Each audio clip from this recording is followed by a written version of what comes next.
Good morning, everyone. Thank you all so much for joining a few minutes early. We're just going to give everyone about 2 more minutes to join and get in here, and we'll start promptly at 11:02.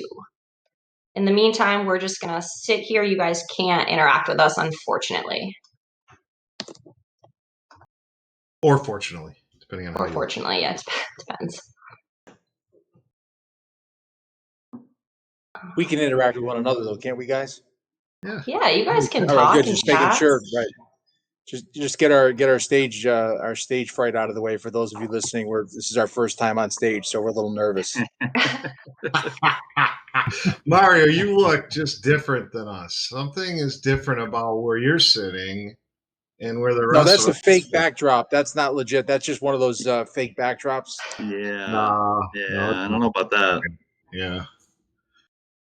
I don't know. Your smile looks a little bit tanner than the rest of us. Let me just turn this way here. Does that help? No, it's actually, we want to see that if you don't mind. That would help us. Yeah. Yeah. What the heck? Yeah. My fake backdrop has snow in the background. So I'm one of those guys that loves the snow. All right. Go ahead, Kristen. Well, go ahead. You want to start a minute early? Oh. No, I do not. I can. No? All right. We'll give them 1 more minute just in case. Oh, no, of course. 11:02. All right. We will get started. Good morning, everyone. Thank you so much for joining us. For those of you who don't know, my name is Kristen. I'm a consultant with Harbor Networks. And I just want to take a minute to go over a few things before we get started. As I mentioned, unfortunately, we're not able to interact with any of the attendees. Your mics and your cameras are going to be turned off. But if you look at the top of your screen, you're going to see a smiley face. If everyone could go ahead and click on that and send an emoticon along so we know that you're with us, we know that you can hear us. There we go. Oh, there's a lot happening. All right. There we go. Awesome. Thank you guys so much. Feel free to keep sending those throughout the presentation, letting us know you're still with us. And next to that smiley face box, there's a box with a question mark in this. Please feel free to submit any questions throughout. We'll do our best to get them answered. And if we don't, we will follow up with you at the end. Lastly, at the end of the webinar, we're going to have a survey pop up at the end. So feel free, answer those questions. There's maybe 3 or 4 questions with feedback with regards to this webinar and future ones. Also, we did have someone ask, this will be recorded along with our other webinars, and you can find those on the Harbor Networks website under Resources tab. All right, now that all the logistics are out of the way, I would like to introduce our panelists. First, we have our moderator, Charles Amodio, who is a partner with CPA firm Ferraro, Amodio, and Zarecki. We have Chris Meyer, who's a partner with law firm Whiteman, Osterman, and Hanna. Mario Pecoraro is the president and CEO of Alliance Risk Group. Paul Zarecki is a partner with the CPA firm Ferraro, Amodio, and Zarecki also. And last but not least, I'm going to hand it over to John Flory, the CISO here at Harbor. Thanks, John.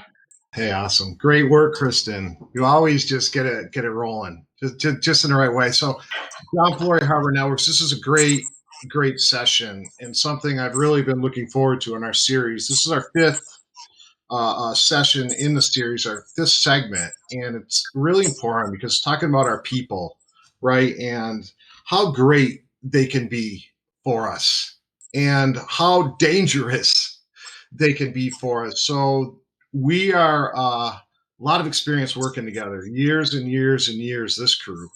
So we've been through a lot. So we're going to take this time, and I'm not going to be the moderator. I was telling Charles this. It's going to be interesting. I hope Kristen's probably going to have to mute me a few times, but Charles Amodio has been our moderator for this. We've done this for many years, and we're going to keep it that way. So I'm going to turn it over to you, Charles, to get us rolling. Thanks, John. Everybody's doing well today, keeping safe out there and staying warm in the northeast and enjoying the snow and the cold weather. But thanks again, John. I am Charles Amodio with FAZ. We specialize in forensic accounting, business valuations, and business advisory. And like John said, we've done this for a few years. And this time I'd like to talk about basically introduce some of the other panelists, and then we'll get going into our formal discussion. So we'll start off with Chris Meyer. Hi, everybody. Thanks for taking the time to join us today. I specialize or practice in privacy and cybersecurity law.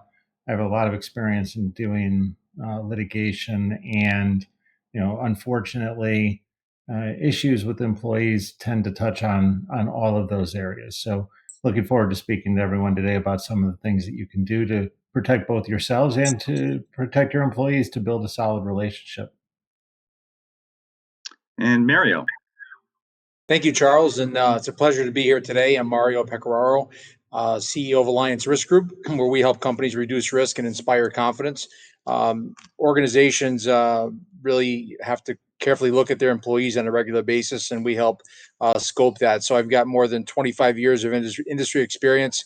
Grew up in a family-owned private investigative business, so your traditional mom and pop PI firm that my parents started, and from that experience, I grew a strong passion to help companies and businesses manage risk. And it's a pleasure to be here today to share my insights and experience with you today. Thanks, Mario. And Paul. Thanks, Charlie. My name is Paul Zarecki. I am a partner with FAZ Forensics, Ferraro, Amodio, Zarecki. I specialize in fraud investigations, litigation support, working in white-collar crimes, internal controls, and fraud prevention. And I look forward to speaking to everybody today. So one of the great things about this group is that there's a vast amount of experience with this group. And one of the things we're going to talk about is some of the experiences they've had with employee misconduct and some of the outcomes that have come out of it. So let's start with with Mario. What has been some of your experiences with employee misconduct? So Charles, we see it from all spectrums. So we help organizations with effective background screening, helping them bring the best into the organization. So ultimately, we're seeing more and more misconduct in situations where effective background screening that could have prevented that misconduct was never done. And I've got a recent example that literally happened with this week alone with a client who was all set to make a hiring decision on someone who pretty much was extended the offer. They were supposed to start this week, and they ended up falsifying their degree, right? And that degree, they actually went to college, they just never got a degree, and they falsified that degree. And in doing so, that obviously brought forward their lack of integrity, and also the fact that they could potentially cause more issues down the line. So that's on the early stages of employee misconduct. But the reality is that 30% of small business failures are directly related to employee theft and misconduct. And so if you think about what companies do is they sometimes do an okay job screening people when they come in, but then after they've been hired, there's not a lot of monitoring that's done. So we get calls from companies on a regular basis for many issues that happen post-hire related to misconduct. Examples could include embezzlement, internal theft, where there's suspicion that the employee is committing potential fraud, perhaps stealing time, stealing money from the organization. And looking deeper into that person's background, you come to find out that they may have a financial issue, they may have a gambling problem, they may have other issues that might be causing them to do that misconduct. So I guess word to everyone here, and as your companies evolve and grow, is it's important not only screen folks at the onset, but also throughout the life of employment. Because the reality is that life happens, and when life happens, situations present themselves that unfortunately can cause companies a lot of challenges. Thanks, Mario. And how about Chris? How about some of your experiences with employee misconduct? So I think in a lot of ways very similar to the kind of situations that Mario is describing. I think you can look at it from really three different perspectives. You have the concerns about employees being devoted to the business and making sure that they're employing all of their efforts to support your business and not conducting business on the side using your computer systems as an example. One of the things now that so many of us, and I think just virtually everybody who's on this webinar, at least on the presenting side, working from home, there's a lot less direct supervision. So there's a lot more opportunity for people to have side gigs and other things that may not be fully in line with what's going on in the business, and whether that creates potential liability for you, depending on what's going on a day-to-day basis, can be of concern. You also have just the daily operations of the business and how people are interacting with each other. It makes it, again, supervision becomes more difficult. And then quite frequently the worst case scenario is the loss of confidential information. You have employees departing the business and taking things with them. It's become harder in some ways, but easier than others. And again, partly with everyone working remote, being able to ensure that your systems have proper DLP in place and other things to make sure that people aren't taking customer lists or other information that can harm the business. Those are all the kind of issues that we see, really on a regular basis. Great. And how about you, Paul? What are some of your experiences with employee misconduct?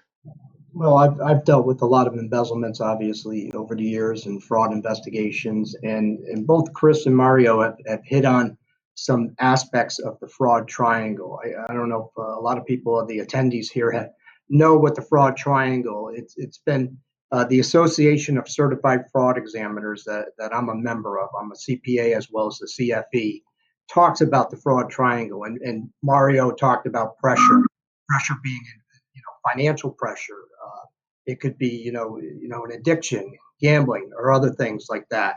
And Chris just talked about the opportunity. People working from home. There's a lack of internal controls that are out there at this point. This is new for everybody, being mobile. And so there has obviously, from what I'm seeing, there's a relaxed setting when it comes to internal controls. And then there's rationalization with the fraud triangle. So you have opportunity, rationalization, and you have pressure. When I think of embezzlement, when I think about fraud and the causes of theft, and Mario talked about this with the employee, you have to follow up on what's happening with your employees throughout their entire career with you. You need to, pay attention to morale. Low morale has a huge impact on the way people behave within an organization. If employees feel they're mistreated, that may have some sort of impact of what they may or may not do. We talk about, whether they feel they're underpaid. There's lots of reasons. That's the rationalization that I talk about with the fraud triangle. And the other thing, and Chris can speak to this quite a bit, is, what are the consequences? Is there no tolerance within your organization? If you stop it right from the beginning, others within your organization are not going to look to commit some sort of fraud. So you're looking to mitigate fraud, because really fraud will occur within an organization. It's to what extent and whether you have the controls in place, whether it's on cybersecurity or whether it's in financial area that I get involved quite a bit. And you need to make sure that you have the controls in place to mitigate it, because the longer a fraud goes on, and Mario, you hit it right there on the head, 1/3 of business failures result in fraudulent behavior by employees. So you need to stop it early. Great. Thanks, Paul. And John, your thoughts on and some of your experiences with employee misconduct? Yeah, so where I sit, we're incident responders, right? And I'm going to ask the presenters, if we're not speaking, can we mute our mics? Because there's a little bit of feedback somewhere. So when you talk, unmute. When you're not talking, I think we'll solve that problem. So I sit in a seat where I'm an incident responder, right? If people get hit, they have an incident, we show up, and it really gives us an unbelievable view of what is really going on. And I love points of what everybody said. Mario, you said we're doing a decent job up front vetting, but then we're running wild. Sometimes we don't really. So when we get there, we show up to somebody that's had an incident and they're paying people to do certain functions that weren't done. That's it. So I see it every day on a daily basis. And so how do we know our third parties, which is an extension of our employees, and our employees are doing what they're contracted to do? What metrics, what oversight? How do we know that it's being done? We can help. We're going to talk about that because it's out there, right? And then Chris talked about being devoted to the business. This is the fifth segment of our series that we've talked about before, how I was in Rochester at a bar, offered people $500 for their work logins, and 3 people gave it to me.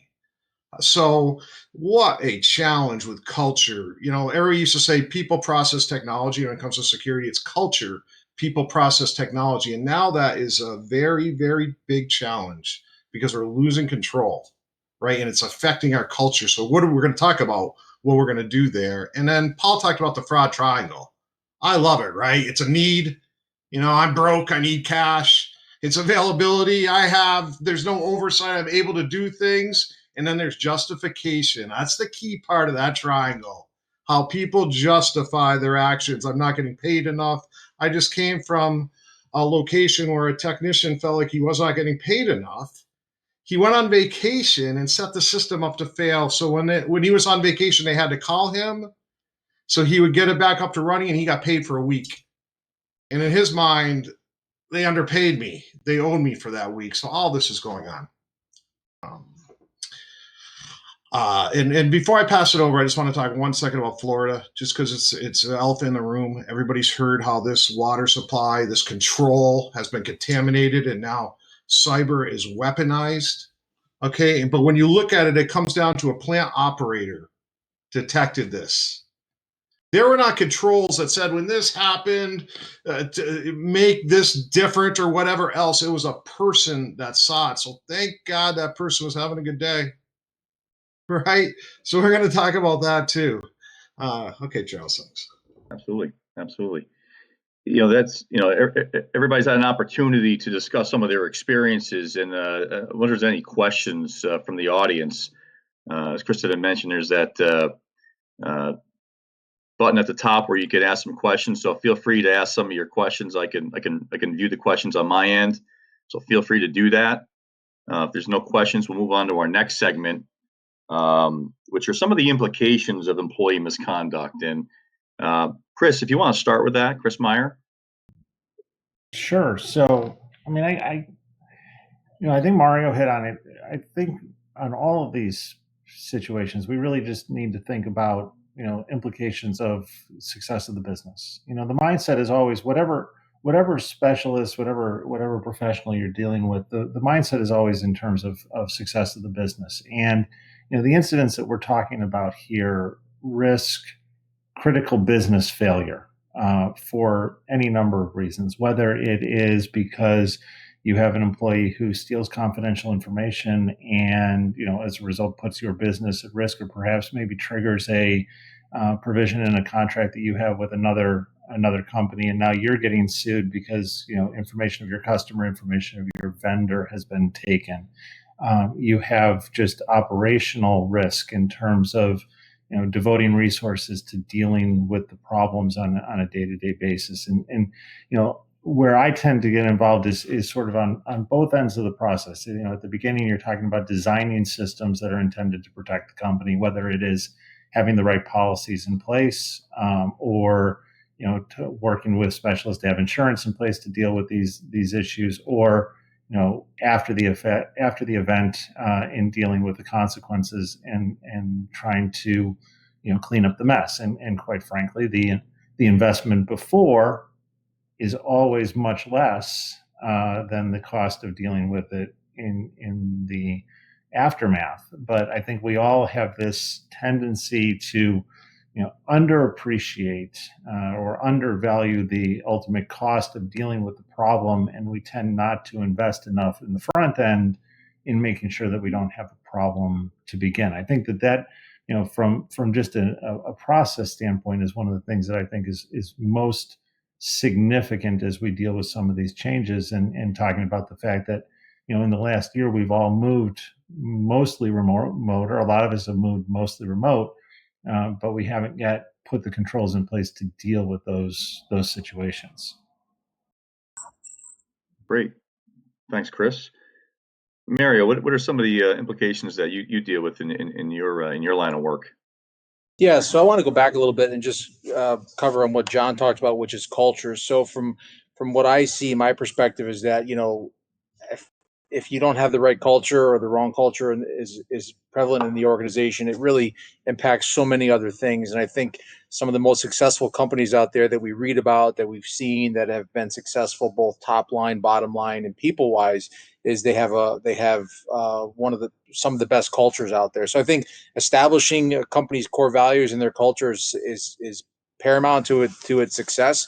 I think secondary to culture then becomes, to Chris's point, what are the things that are in place to mitigate that exposure? So the implications are pretty serious. Obviously, we started off talking about that a third of small business failures are related to employee theft, But there's also some other stats that I wanted to just share. One is that nearly half of all applications for employment contains some kind of falsification, whether it's a date, whether it's a title, whether it's a position, whether it's the fact that they received a degree or not. So that's pretty alarming. And so in talking to companies that are looking at bringing employees in, integrity is paramount. If any organization doesn't have integrity as one of its first core values, and it's not a foundation of the business, then you can automatically rule people out just based on that. Some other stats: 72% of shrinkage typically is due to theft, and 75% of all illicit drug users are employed at some point. Are binge or heavy alcohol users, right? So, what testing is being done on a regular basis of employees. So, from my perspective, obviously the implications are business failure, lack of business success, lack of business profitability, and really having a culture that, I guess, tolerates that. So, from my perspective, it's not only at the onset of employment, but it's also throughout the course of employment that checks and balances should be made. And we're going to talk more about that in just a little bit, around some tactics that can be used to just to look at folks not only at the onset, but throughout the course of employment in their life in as an employee of an organization. So implications are significant. And as Chris pointed out, a lot of companies just like to quickly check the box when it comes to bringing people on until there's a problem. And then once there's a problem, they're deploying all sorts of resources to get it rectified and get it fixed, versus just having a solid plan in the first place to effectively have those controls. And I'm not just referring to the background screening side of it, but it's the employee handbook, it's the rules and the expectations, it's the culture, it's the onboarding, it's the training, it's the accountability. All those things tie into how the organization will, whether or not it will be successful in the future. So I could go on that. It's a topic that I'm pretty passionate about. So I will stop at that point and pass the baton back to you, Charles. Thanks, Mario. Actually, I have a question. I'm actually going to read the question. It says the cyber exposures presented by employees, intentional or inadvertent, now have massive implications, even catastrophic. Imposter sensors are in the industrial control software embedded. Nefarious malware is sitting like Trojan thoroughbred. The OT and the IT professionals need to be trained to be civil defense of any given business. The auditing of the janitors or vendors is as important as the employees. Thoughts, gentlemen? Yeah, let me take a crack. What that is referencing to is the control systems being attacked, just like in Florida, right? And this weaponizes cyber. We talk about implications, right? We could talk relationship loss, money loss, job loss. Now we're talking death. And I'm just being straight. You start messing with our control systems, and let's face it, the people that are supposed to protect us and to help us have been letting us down. I have two examples. SolarWinds. SolarWinds is there to give visibility so we can protect ourselves. I said they took that, and now these foreign governments and bad actors have all of our information and all the blueprints of the power grid, of all these control systems. You're just seeing the tip of the iceberg. Okay, and what happened to Flory? Talk about ADT. Talk about employees. ADT hired an employee, a technician, who added his email address to 220 women's accounts and spied on them in their bedrooms. ADT to protect us. SolarWinds to help us, right? So I'm going to say the implications are death. The control systems are under attack. We have to have oversight and visibility. Right. And these are things we're going to talk about. And culture is huge. If the person in Florida wasn't paying attention, they were in there for like 3 or 4 minutes. This is a quick change. This wasn't, they weren't in there forever doing everything. They went in there twice for 3 or 4 minutes. So that person wasn't on their game. There was nothing automated that helped us. Okay. So that's where we're at from that perspective. Thanks, John. And Paul, what in your line of work, what are some of the implications of employee misconduct? I want to get back to just talking about things, culture. I think that has a lot to do with it. As I mentioned, I'm a member of the ACFE, and they do a what they call the Report to the Nations. They do a global study on 2,500 plus fraud cases that occur. And getting back to what other people have stated on the panel here, is that you can have good controls in place. It comes down to the culture. And some of the studies that they have, and I just happen to be wanting to read this here and take a look at this, is that even though you have the controls in place, most of the frauds that occur because there's an override of the existing controls. Somebody just says, oh, don't worry about it. Or there's a lack of management review. There isn't the oversight. And there's a poor tone at the top. So when you talk about culture, you talk about the organization, everybody needs to be in on this from top to bottom in order for any fraud prevention to take place within an organization. You get one piece of that to fall apart, and then you could have a problem here. So. Absolutely. Okay, great. Now, one of the things probably a good topic of discussion that we've talked about before is, and probably have some questions as a result of this, and from the audience is, what happens when a misconduct occurs? I mean, what do you do when a misconduct occurs? And John, let's start with you. What do you do when a misconduct occurs? It's so important, that process, right? So that's where having a plan comes. It's crucial if you're gonna be successful, because if you don't have a plan, you're gonna mishandle something, and then you're gonna mishandle something, and your case is gonna fall apart, and you're gonna have a bunch of problems. So I'm gonna say to that, the first thing you do is you have a plan for how, at Harbor, we just went through a tabletop exercises, and we took a bunch of different events, from malicious insiders to customers to things be out of our control, etc. And we went through that exercise, right? And we learned a lot. This is a journey that you never get there, right? So it's constant and it's a verb. So I hope that answered your question. Absolutely.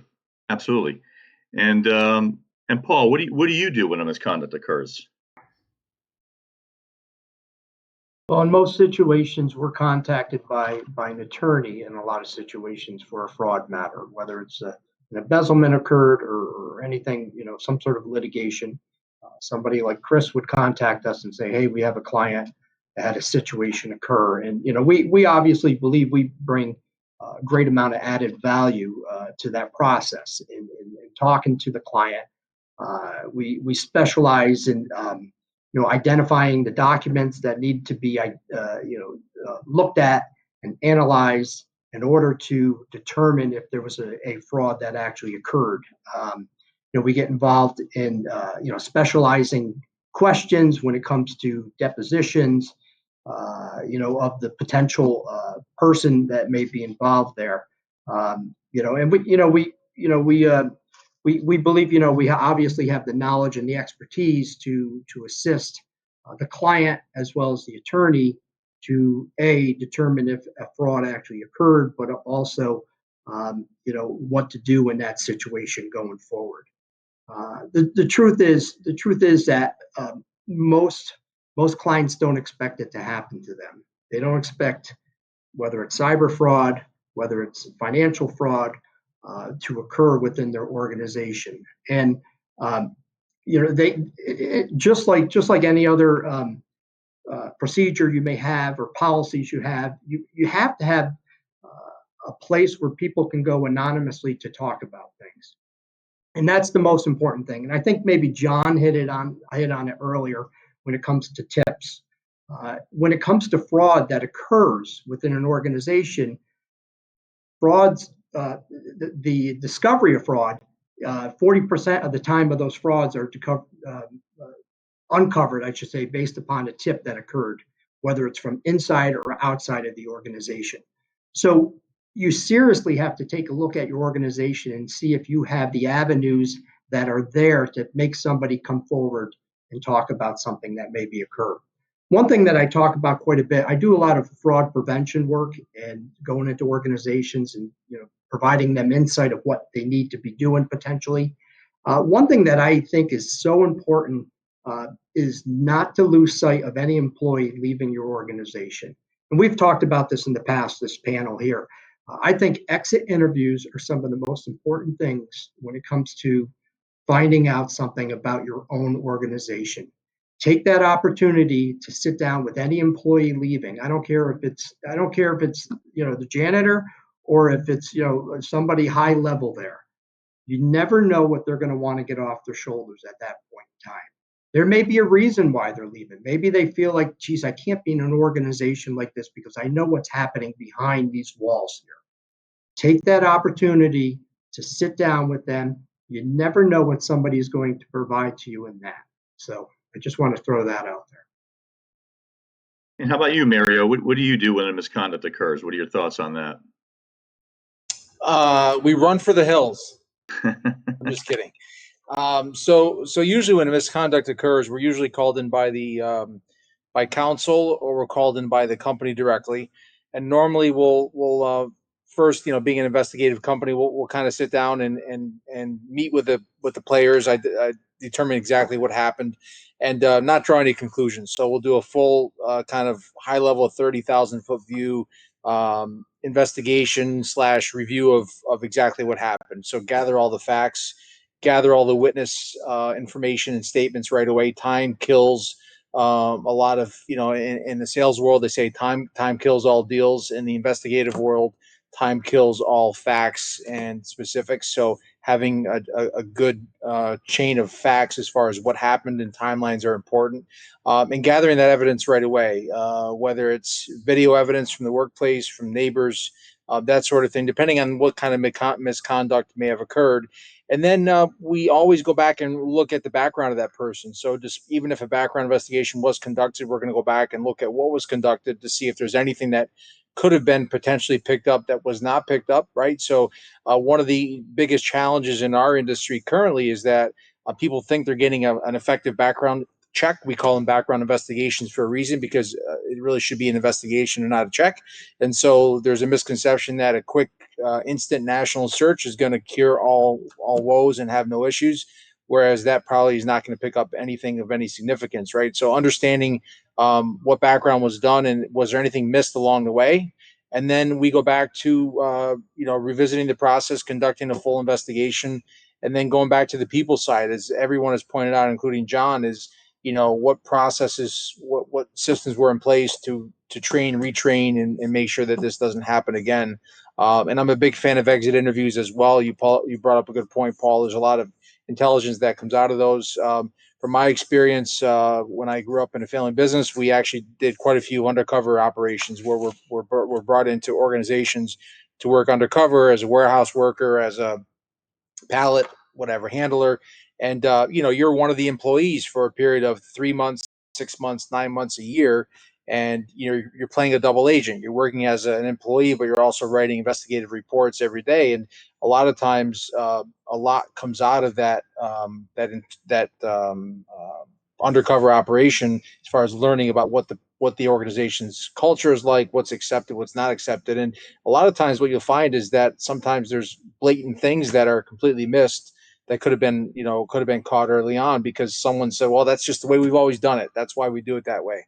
And I'm completely against that process, because just because we've always done it something a certain way doesn't mean that that's the way it should be done. So a full investigation, revisit processes, revisit the background, and then as we're going to talk preventative measures in a little bit, but ongoing rescreening of individuals, right? So life happens. There's ways to actually rescreen folks on a regular basis for various levels, to make sure that there's not anything that could have come up that could have presented that misconduct. And I also want to be honest in that you could have the best investigation, pre-employment investigation in the world, and misconduct may and still will happen, right? So that's not a guarantee. It's at minimum somewhat of an insurance policy that you've done some due diligence, right? Because someone can fall in hard times and they may not have anything in their background that would have led them to that. So I think that should be one of the steps that they follow.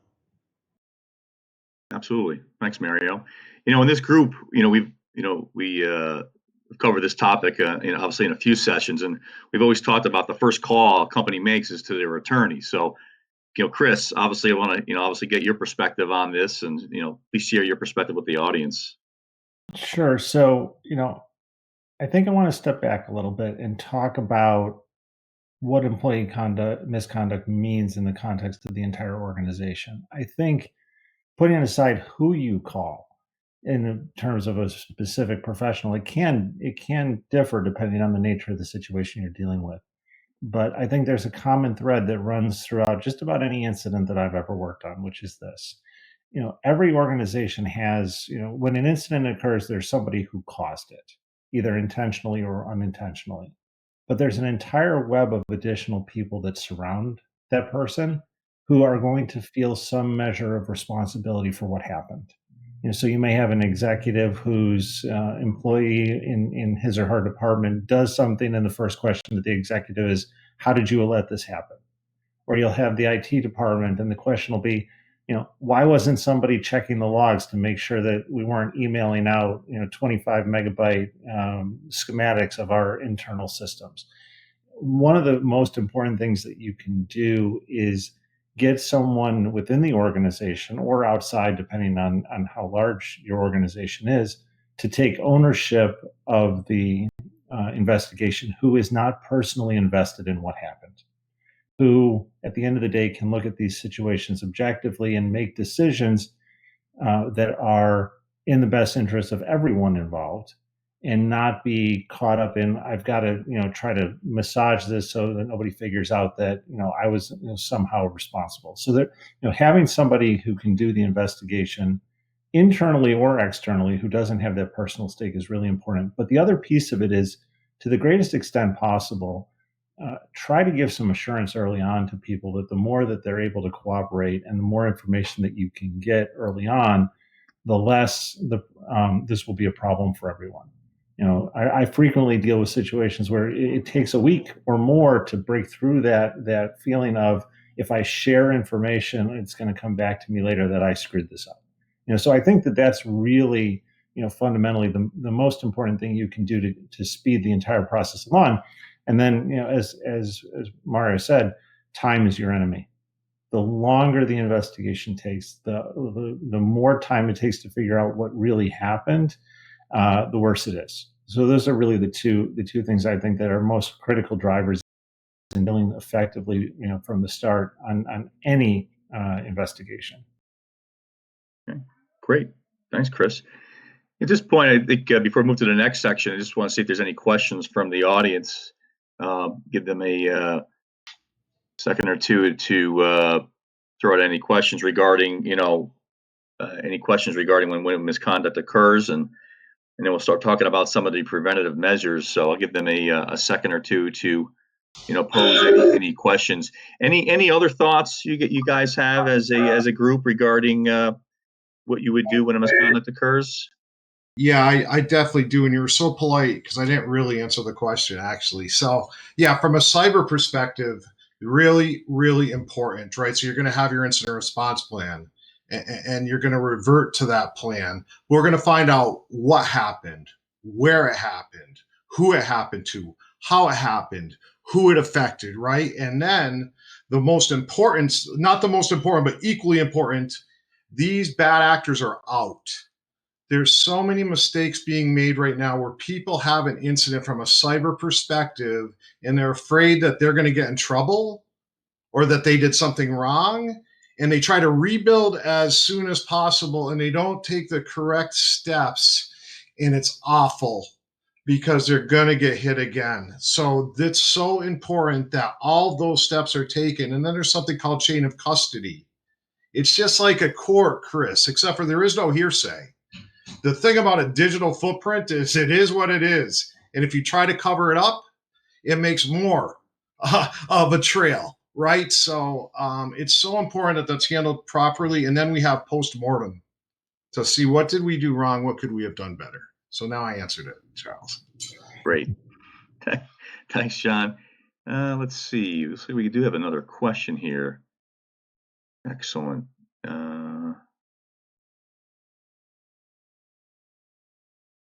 References the ICF software was messed up by not only operators, but an engineer who outsourced and maybe working with the bad guys. Any thoughts on that? Well, you have to have it analyzed, and you have to have an analyst to go in there to understand, right? Who are they? what have they done? All these come into play when it comes into paying ransom, not paying ransom, etc. You have to understand who you're dealing with. Do they have cred or not? As far as do they honor what they say, as far as what you know? And it all goes into something very important to know. The FBI gets involved, but in the end, it's a business decision.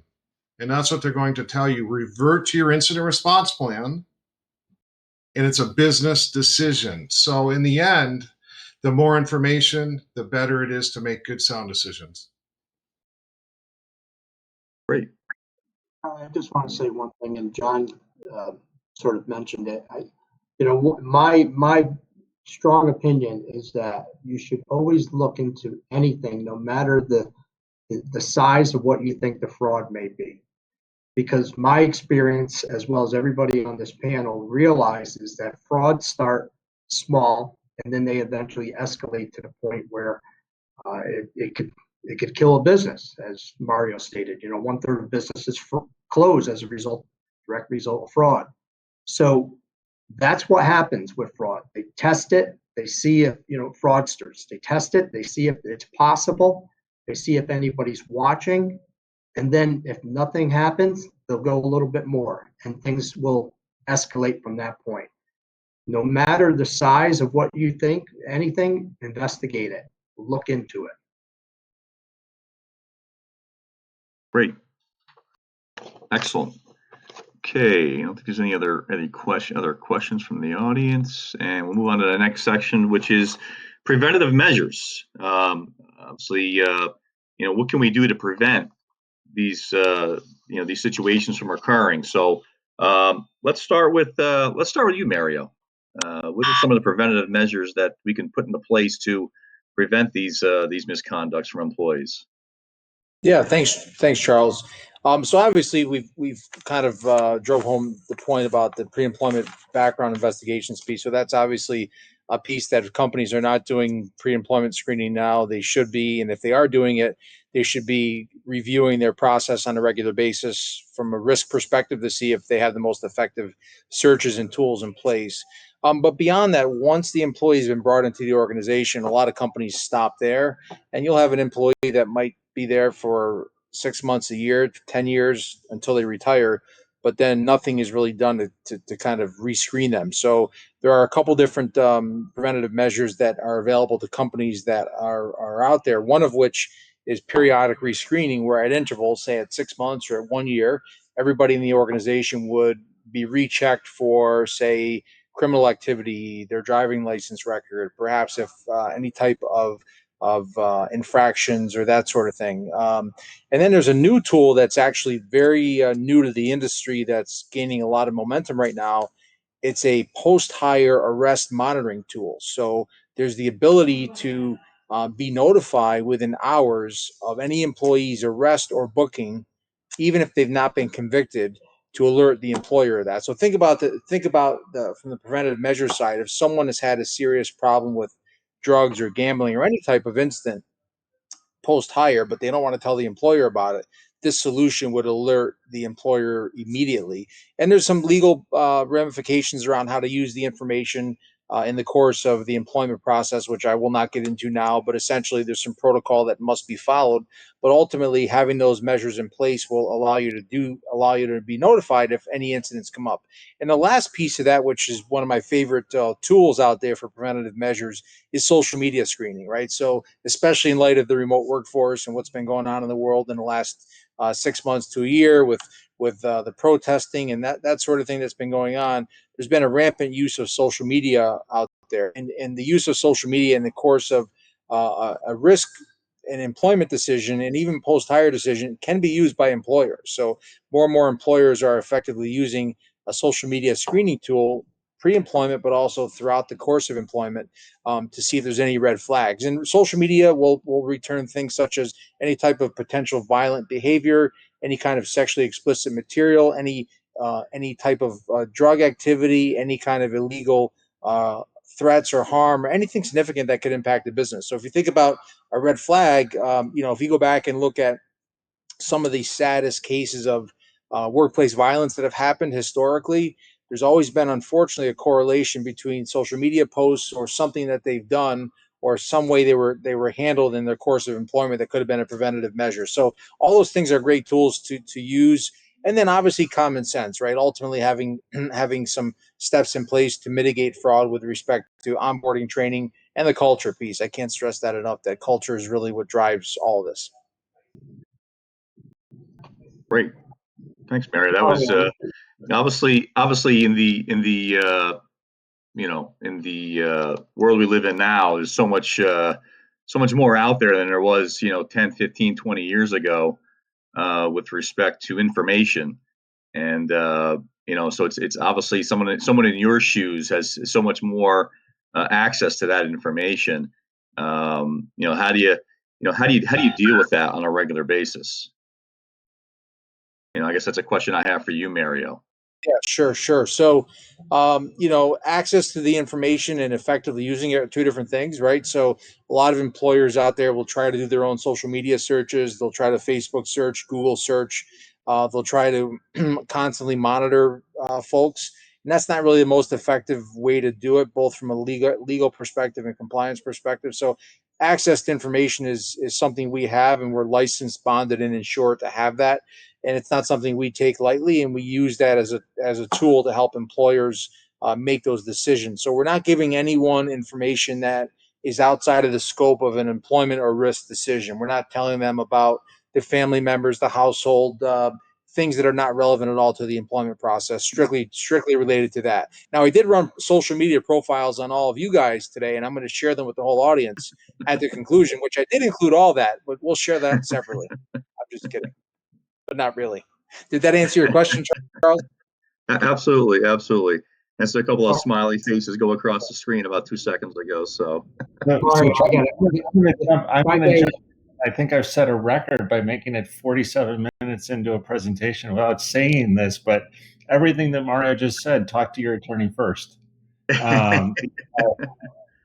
Because this is an area where there's a lot of danger.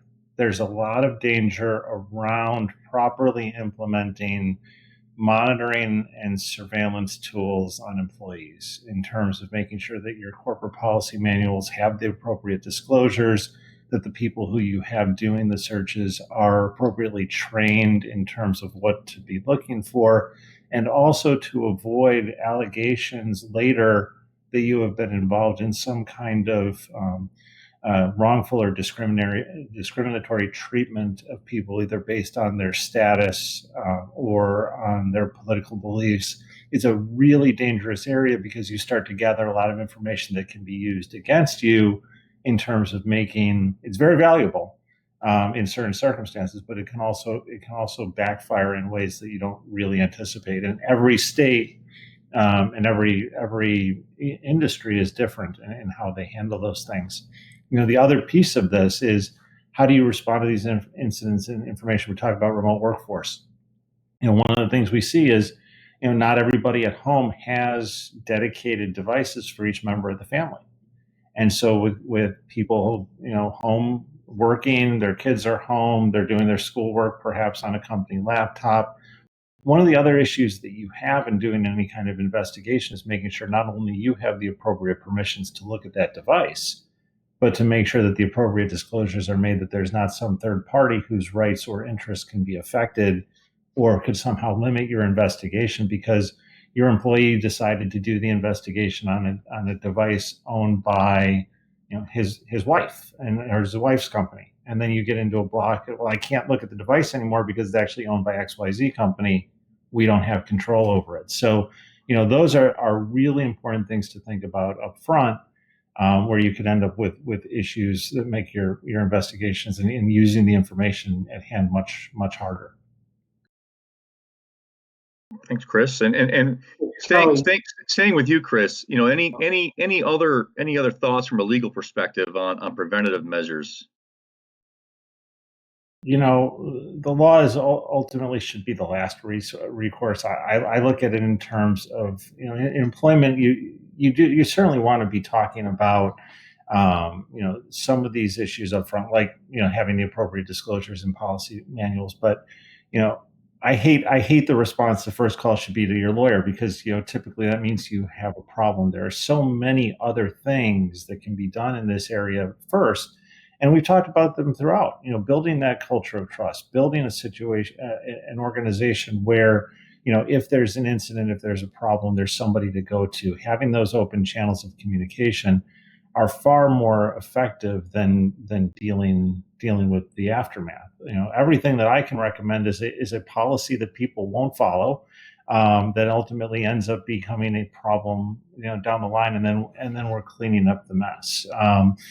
So it's really just carefully thinking through what you're doing, making sure that you've talked to the right professionals to know that you've structured things correctly, and then operating with common sense. It's ultimately, this entire environment that we're talking about is a matter of risk. So you're always thinking about, what's the risk? Do I accept it? Do I transfer it?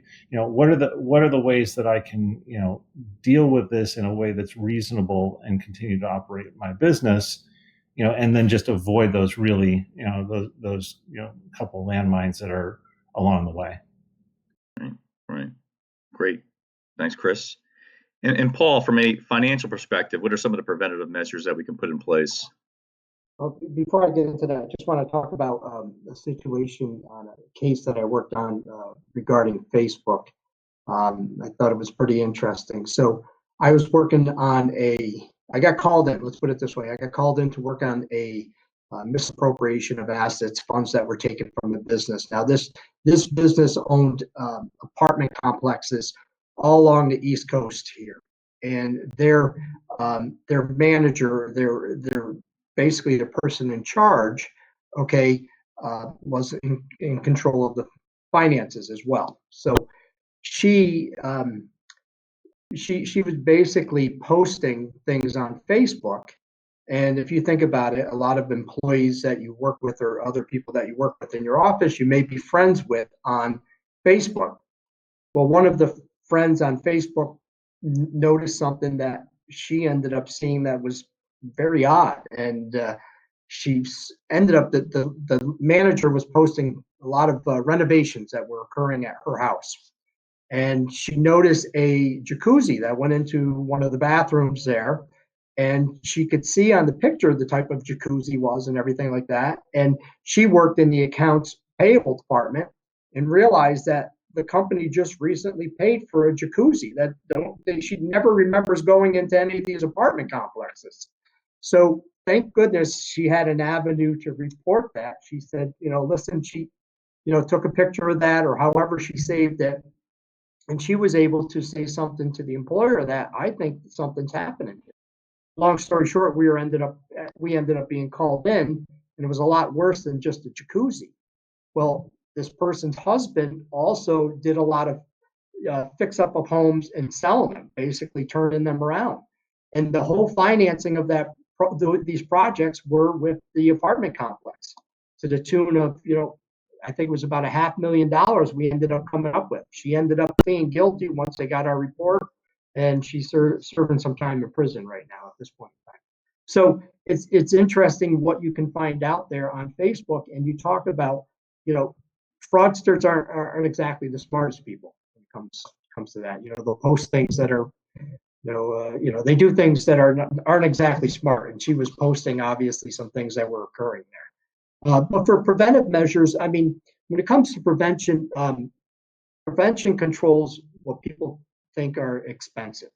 Whether it's, if you're talking to a forensic accountant and you wanted to do surprise audits, you want to have somebody coming in there. It's not cheap a lot of times. But however, think about what it can do for you in the long run. Obviously, the one thing we keep going back to, it could save your business.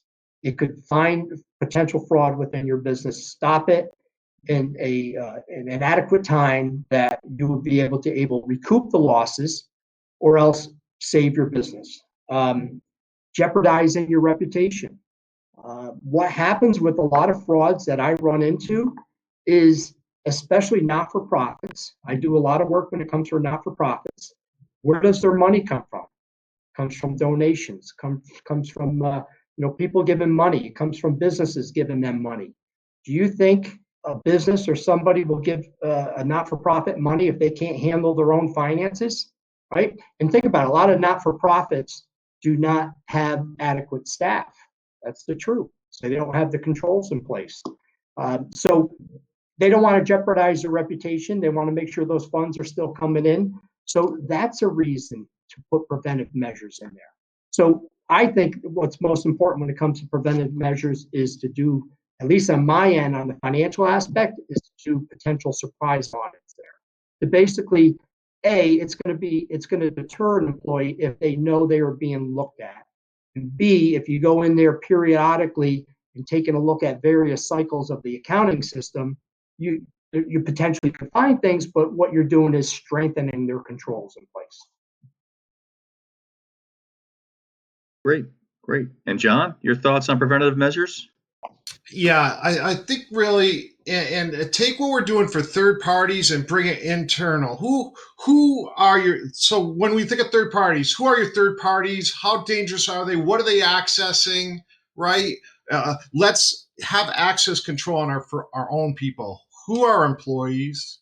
What are they accessing? What do they need to access? Let's reduce that risk landscape. Instead of giving them access to everything, give them access to what they need. Starts with policy. Chris hit it right on the head. So we need to foundationally have policy in place that's defensible, right? And then that's enforceable. And then culturally, right? How do we make our employees want to, because if they don't want to do it, they're not going to do it when you're not looking, right? So that's such a challenge. Get wins. Do an assessment, get a baseline, have that baseline, and constantly get wins against that baseline. Right. And that is really just something from a cultural perspective and from a hygiene perspective and from a defensibility, perspective, the right thing to do. Have a security awareness train. Do a phishing in your company. You're going to have 100 people click or however many people click. Then do a training on phishing and then phish them again. And guess what? Less people clicked, and you can document this, and you're reducing your risk in your organization. So there's so much more we could talk about. You guys are awesome. All right, this panel, we've done it so many times together, and every time I learn, so much stuff. So it's great, and I appreciate it very much. A great job moderating, also, Charles. Yeah, thank you. Is there any? I know we're approaching the noon hour here. Is there any questions from the audience at this point? Give them a second, and got some nice clapping hands coming across. A few thumbs up. We appreciate that. If there's any questions that feel free to ask. And maybe Chris, are you closing us out, Kristen? I'm not sure. How about that? Any final thoughts from you gentlemen before we sign off? Or field any questions? I just, one of the things I do on a weekly basis, and people on the panel are probably get these emails that I send out, but fraud occurs so much out there. And a lot of times it occurs with people that you trust, that have been with you for a long time. And, the problem is that we believe that the people, believe that you work with people that are trustworthy. And that could be very well the case. But I beg you to go out and just Google embezzlement, and you will see current article after article after article. And when you read embezzlement or any other type of fraud within the organization, a lot of times it is the people that are trusted the most there. And the reason why this happens is because the guards are basically put down. So keep that in mind. It's your business.